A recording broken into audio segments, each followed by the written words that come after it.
Buenas tardes, buenos saludos para todos. Soy el docente de la Cátedra de Derecho Procesal Penal, Sami Hamdan Suleimán. Para mí es un gratísimo honor estar presente con ustedes el día de hoy para precisamente continuar los estudios académicos que ustedes están cursando en el Instituto de Estudios Superiores en el tema de la carrera de Derecho a nivel de pregrado. Para mí es un grato honor.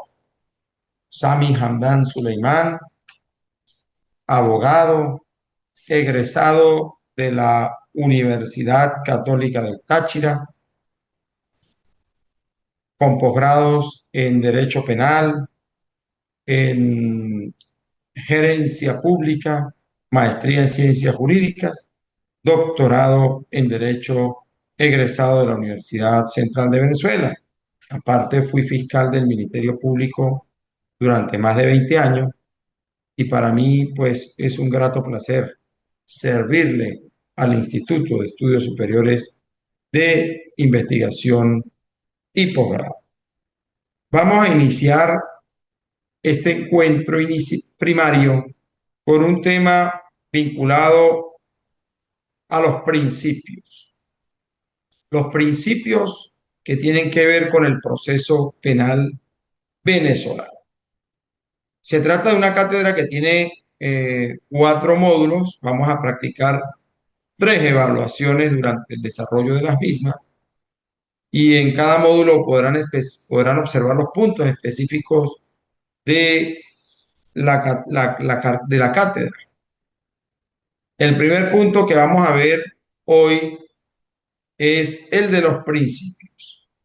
¿Y por qué los principios? Bueno, el proceso penal venezolano que rige desde la entrada en vigencia del Código Orgánico Procesal Penal, pues trata del modelo acusatorio. Trata del modelo acusatorio. Y el modelo acusatorio nosotros lo tenemos vigente en Venezuela desde el año 1998 parcialmente, cuando con la vigencia de la Constitución aún de 1961 entró a mediados de junio del año 98 parcialmente el Código Orgánico Procesal Penal, que desplazó la vigencia del Código de Enjuiciamiento Criminal, que fijaba el modelo inquisitivo. Fijaba el modelo inquisitivo. Ahora, ya nosotros, con la vigencia plena del Código Orgánico Procesal Penal, que luego de la entrada en vigencia de la Constitución del 99 entra a regir de manera íntegra, debemos señalar que se produce una transformación. Transformación porque allí se produce realmente el desdoblamiento del Estado en su funcionalidad cuando asigna al Ministerio Público la potestad de dirigir las investigaciones y de presentar el acto conclusivo luego de desarrollar una fase de investigación y la tarea de juzgamiento a otro ente del Estado que es distinto a la Fiscalía o el Ministerio Público, que es el Poder Judicial a través de los jueces. Pero hay 3 principios estructurales del modelo acusatorio y vale la pena mencionar. Es importante manejar los principios, porque en la medida en que nosotros manejemos principios, manejaremos los procesos. Fíjense, lo decía hace minutos. El primer principio estructural, ojo, no podemos confundir los principios estructurales con los principios rectores del proceso penal. Los principios estructurales son las bases sobre las cuales se sostiene el proceso acusatorio en Venezuela y en cualquier otra parte del mundo donde rija el modelo acusatorio. Y el primer principio es el principio acusatorio. Uno de los aspectos fundamentales del principio acusatorio es la no concentración funcional de la actividad de investigación, acusación y juzgamiento en poder de una misma dependencia del Estado, sino que exista separación de funciones en esos ámbitos. Entonces, cuando teníamos en vigencia el modelo inquisitivo, ¿qué se observaba? Que el juez que instruía, el juez de primera instancia penal instruía, dirigía prácticamente la investigación y a la vez era quien formulaba cargos a espaldas del sujeto activo del delito. Es decir, instruía, formulaba y juzgaba, una misma dependencia del Estado del Poder Judicial. Ahora, la Constitución de la República Bolivariana de Venezuela prevé tal separación de la función investigativa y de la función de juzgamiento. Y eso lo encontramos ¿dónde? En el artículo 285, numerales 3 y 4, que atribuye la dirección de la investigación penal y la titularidad de la acción penal en los hechos punibles de acción pública. Entiendas aquí los delitos o las faltas penales. ¿A quién? Al Ministerio Público. Y expresa esa disposición constitucional que en los delitos de acción privada corresponde el ejercicio de la acción ¿a quién? A la propia víctima y no al Ministerio Público.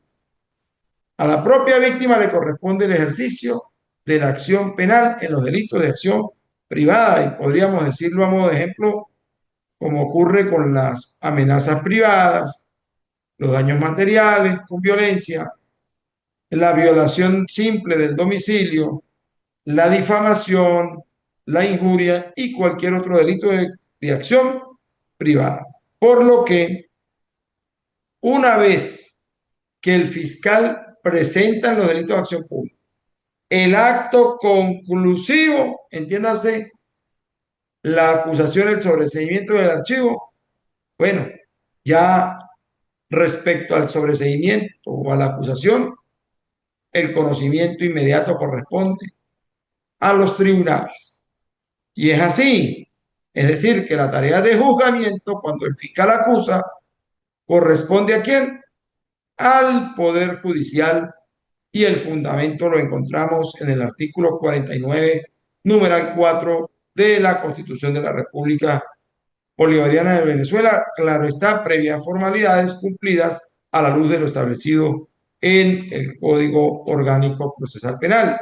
Y allí nosotros observamos el desdoblamiento del Estado en su funcionalidad, toda vez que la Fiscalía dirige la investigación, ejerce la acción penal, acusa en los delitos de acción pública y corresponde la tarea de juzgamiento a un ente del Estado distinto, como lo es el Poder Judicial a través de los tribunales penales. Entonces, el fundamento de esa exactamente de esa separación, podríamos decir, o de ese desdoblamiento del Estado en su funcionalidad, lo encontramos en el artículo 285, numerales 3 y 4 de la Constitución en cuanto a la titularidad que tiene el Ministerio Público y el 49.4, numeral 4 de la Constitución respecto a la tarea de juzgamiento. Ese es el principal principio, o el primario, o el primer principio estructural del modelo acusatorio. Pero también tenemos un segundo principio, que es el principio de defensa en condiciones de igualdad. Es decir, el principio de defensa podemos entenderlo como el principio de igualdad de armas. ¿Y eso qué tiene ¿Qué significado puede tener ello?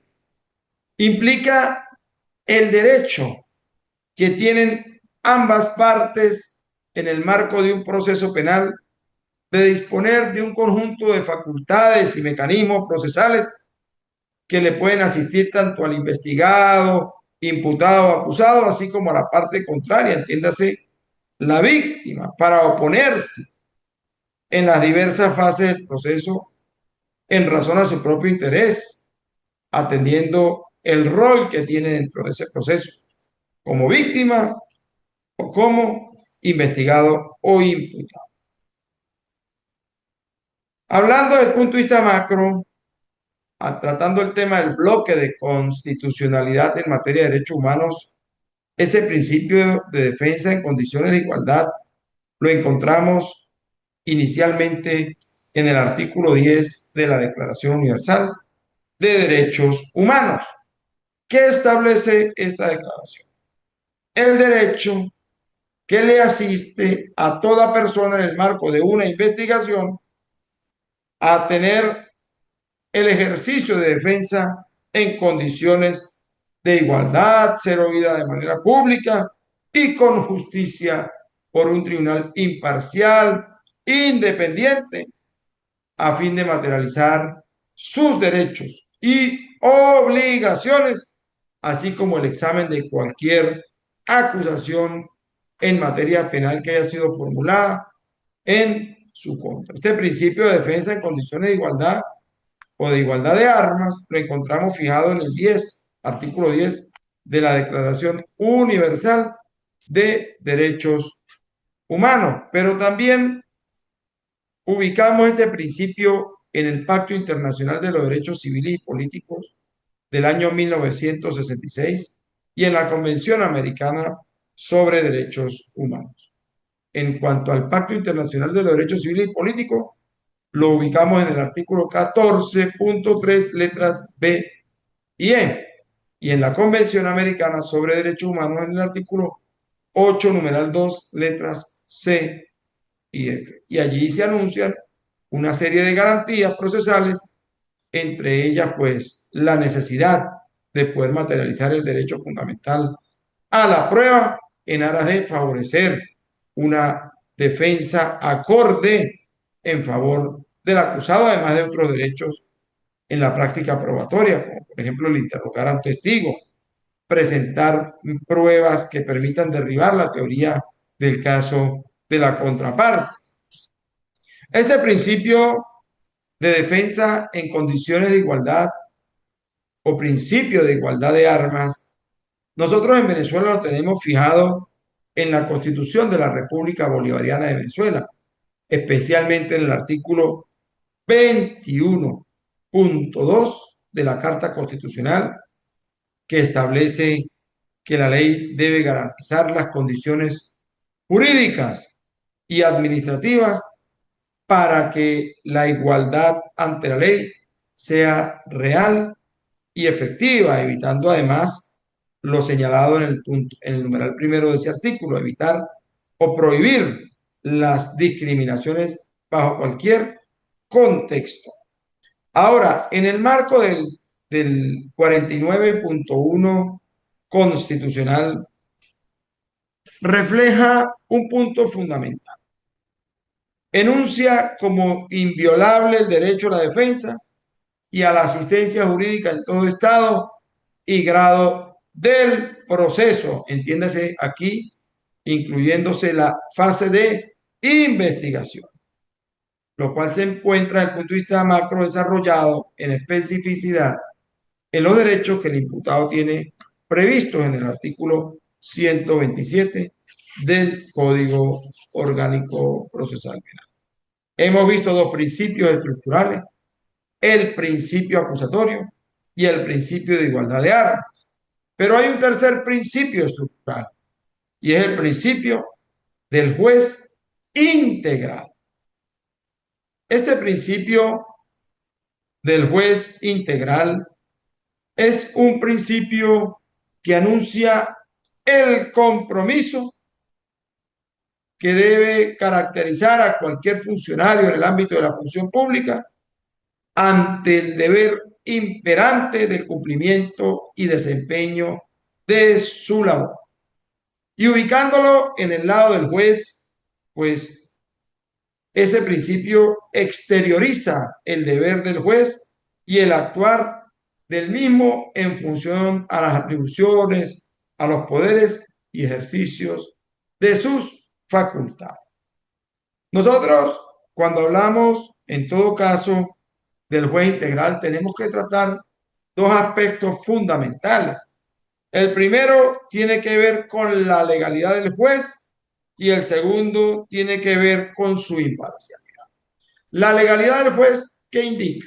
Que debe ser designado por un organismo del Estado previo cumplimiento de las reglas de escogencia. Y es que nuestra Constitución fija el concurso para el ingreso a la carrera judicial. Y el segundo punto tiene que ver con la imparcialidad en el ámbito objetivo y subjetivo, juzgar en base a lo alegado y probado por las partes en el desarrollo del juicio oral. Cuando hablamos del juez integral como principio, nosotros ubicamos el fundamento en el bloque de constitucionalidad en materia de derechos humanos, artículo 10 de la Declaración Universal de Derechos Humanos, que dice que toda persona le asiste el derecho a ser juzgado por un tribunal independiente e imparcial. Fíjense, independiente e imparcial.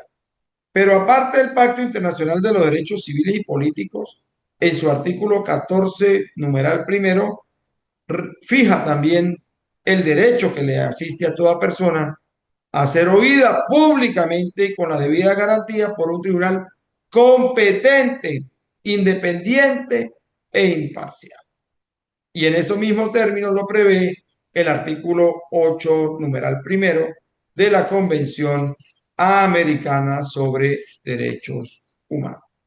En Venezuela nosotros encontramos desde el punto de vista constitucional este principio del juez integral fijado en dos artículos constitucionales, el artículo 255 y el artículo 256, que establecen respectivamente la modalidad de concurso para la carrera judicial, así como la imparcialidad e independencia en el ejercicio de la función jurisdiccional, prohibiéndosele el activismo político, el activismo partidista, gremial, sindical o de cualquier otra naturaleza. Eso lo pueden examinar con detalle en los artículos 255 y 256 de la Constitución de la República Bolivariana de Venezuela. Pero además de ello, el artículo 1 del Código Orgánico Procesal Penal venezolano exige también la imparcialidad del juez en su labor. Y en más detalle, el artículo 107 del mismo Código Orgánico Procesal Penal venezolano dispone el deber del juez de velar por la regularidad del proceso en procura del ejercicio correcto de las facultades procesales bajo el amparo de la buena fe, garantizar el derecho a la defensa y no limitar las facultades de las partes durante el desarrollo de las audiencias. Ahora bien, hasta aquí hemos visto tres principios estructurales. El principio acusatorio, el principio de igualdad de armas y el principio del juez integral, con su correspondiente fundamento tanto en el bloque de constitucionalidad en materia de derechos humanos suscrito y ratificado por Venezuela, así como en la Constitución venezolana y el Código Orgánico Procesal Penal.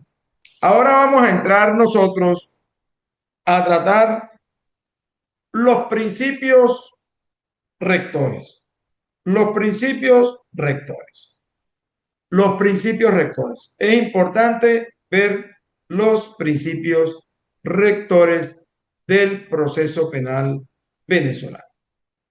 Cuando hablamos de principios rectores, tenemos que mencionar 5, y son el principio de oralidad, el principio de publicidad, el principio de inmediación, el principio de contradicción, el principio de concentración y continuidad. Vamos a iniciar con el principio rector de la oralidad. Ojo, no confundir los principios rectores con los principios estructurales. Escuchen bien, por favor. El principio de oralidad. La oralidad constituye en el proceso penal nuestro una garantía de justicia. Una garantía de justicia. Y ya vamos a ver por qué. Desde el punto de vista del bloque de constitucionalidad, la Declaración Universal de Derechos Humanos consagra la oralidad a través de su artículo 10, al igual que el Pacto Internacional de los Derechos Civiles y Políticos, en el artículo 14.1, que habla de oír a la persona públicamente con las debidas garantías. Pero también tenemos la Convención Americana sobre Derechos Humanos, que la prevé en el artículo 8, consagra también la oralidad. Estos instrumentos internacionales son parte extensiva de la Constitución de la República Bolivariana de Venezuela en mejor derecho aplicable a la luz del artículo 23 constitucional, que consagra el principio pro hominem pro persona. Entonces tienen aplicación directa por parte de los jueces cuando algún derecho está siendo mejor tratado por el pacto, acuerdo, convención en materia de derechos humanos frente a la misma Carta Constitucional. Pero también debemos mencionar el proyecto de reglas mínimas de las Naciones Unidas para el procedimiento en materia penal, que tuvo vigencia en los años 1991 y 1992.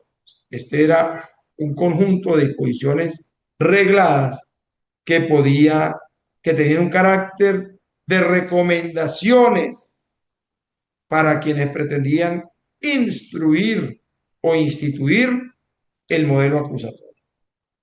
Y dentro de sus recomendaciones, específicamente en la regla 25.1, fija en favor del imputado el derecho a ser juzgado por un juez en el contexto de un juicio oral. Aquí se aprecia la relevancia de la oralidad en la realización del proceso penal en sus diversas modalidades. Pero además del bloque de constitucionalidad y del proyecto de reglas mínimas de las Naciones Unidas para el procedimiento penal, la misma Carta Constitucional nuestra, entiéndase la Constitución de la República Bolivariana de Venezuela, en el artículo 257 consagra que el procedimiento será breve, oral y público. Es decir, consagra el principio de oralidad de manera general a los procesos judiciales en Venezuela. Nuestro Código Orgánico Procesal Penal dispone en el artículo 14 y en el artículo 321 el principio de oralidad. El juicio será oral y solo se apreciarán las pruebas incorporadas en la audiencia conforme a las disposiciones del Código Orgánico. Y también el artículo 321, como indiqué hace rato, prevé que la audiencia pública se desarrollará de forma oral. Ahí encontramos el principio de oralidad. Tenemos el segundo principio rector, que es el principio de contradicción.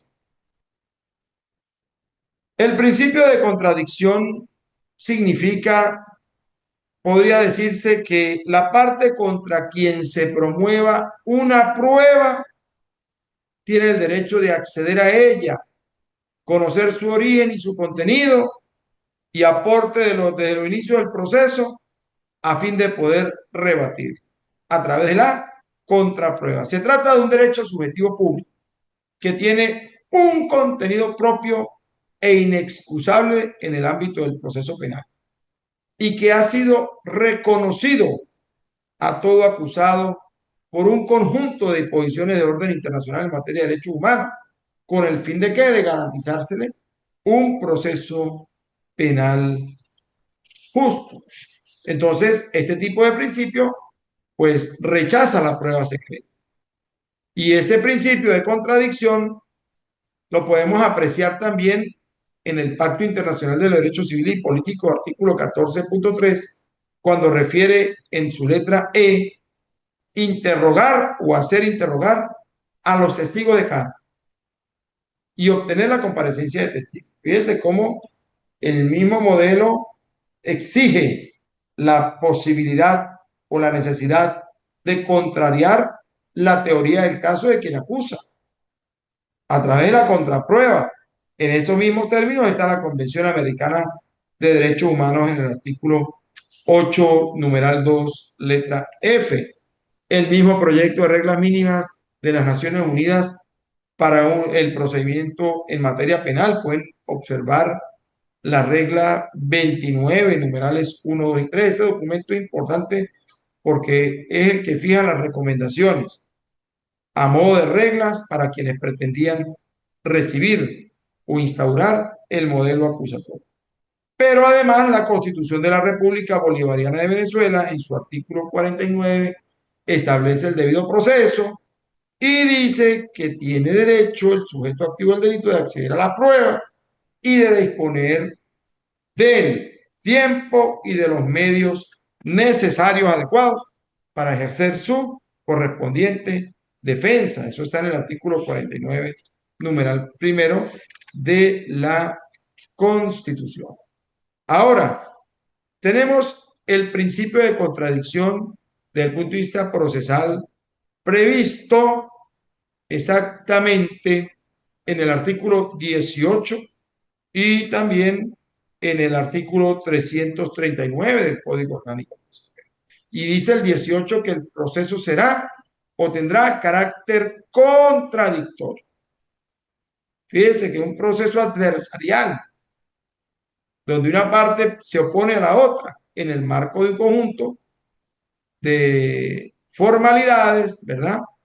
Bajo el auspicio de ciertas instituciones de orden procesal que deben ser practicadas con sumo cuidado a la luz del garantismo.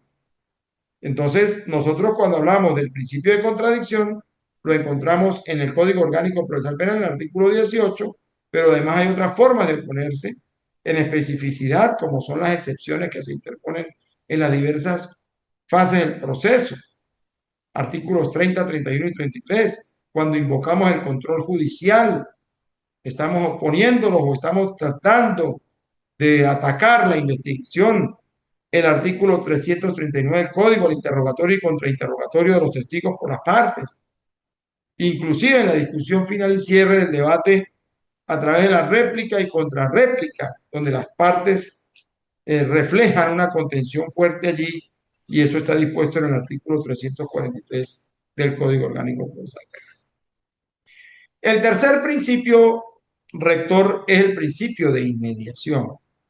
Bueno, este principio de inmediación es una técnica, es una herramienta que aconseja exactamente al juzgador a tener el mayor contacto visible en aras de apreciar durante el desarrollo del juicio la práctica probatoria, y eso le permitirá a él un diagnóstico de cualquier indicio de mala fe o buena fe en el actuar de la actividad probatoria, entiéndase de las partes durante el desarrollo del juicio, tratándose de víctimas, testigos o cualquier sujeto procesal. Esta inmediación, desde el punto de vista del proceso en fase de juicio, tiene tres aspectos fundamentales: la inmediación alegatoria, la inmediación probatoria y la inmediación decisoria. La inmediación alegatoria comprende la formulación que hacen las partes de algunos alegatos y solicitudes directamente ante el juez. La probatoria implica la exhibición y práctica de la prueba ante el mismo juez de juicio. Y la decisoria, la inmediación decisoria, es aquella que tiene que ver con las decisiones que dictan los jueces a través de providencias o resoluciones o a través de sentencias en plena audiencia ante las partes luego de haber apreciado el testimonio o la incorporación de cualquier prueba durante el desarrollo del juicio. Este principio de inmediación también lo ubicamos en el bloque de constitucionalidad, Pacto Internacional de los Derechos Civiles y Políticos 14.1, que exige la presencia ininterrumpida del juez. También tenemos en la Convención Americana sobre Derechos Humanos, ello fijado en el artículo 8, pero además en el ámbito nuestro, en el ámbito nacional, encontramos el artículo 49.3. Toda persona tiene derecho a ser oída en cualquier clase de proceso con las debidas garantías y el derecho al plazo razonable determinado legalmente por un tribunal competente, independiente e imparcial, establecido con anterioridad. Pero además, este principio de inmediación, desde el punto de vista de la practicidad, lo encontramos en el Código Orgánico Procesal Penal en los artículos 16 y artículo 315. Y es que el juez tiene el deber de presenciar durante el desarrollo del juicio de manera ininterrumpida el debate, así como la incorporación de las pruebas de las cuales va a obtener él su convencimiento.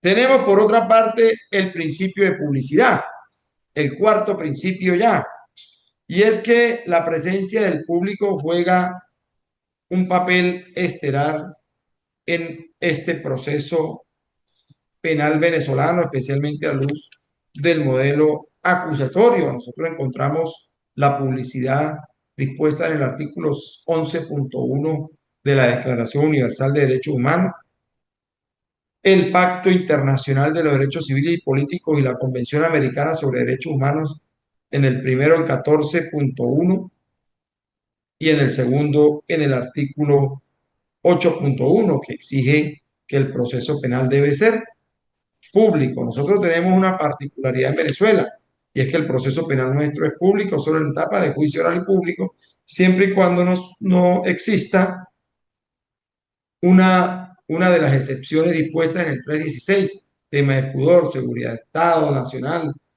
protección de marca, perdón, cualquier tema vinculado al testimonio de niños, niñas y adolescentes que exige reserva. De lo contrario, pues la publicidad cobra vigencia de manera plena en la etapa de juicio. Como dije antes, sin embargo, lo ideal sería que el proceso penal a nivel de todas sus fases tuviese el carácter vigente de la publicidad. ¿Por qué? Porque el principio rector que encontramos en el 257 constitucional dice que los procedimientos deberán ser breves, orales y públicos. Y es que precisamente en otros países como en Colombia y Ecuador, los procesos penales son públicos en todas sus etapas, desde la legalización de captura, que equivale aquí a la flagrancia, y demás etapas del proceso, son públicas las audiencias. Aquí solo es pública la de juicio oral y público. El artículo 16 consagra el principio de publicidad. El juicio oral tendrá lugar en forma pública, salvo las excepciones de ley, que son las excepciones previstas en el artículo 316 del Código Orgánico Procesal Penal, pero refiere solamente al juicio, no al proceso. Ahí tenemos la primera limitante que impide que todas las etapas del proceso sean verdaderamente públicas.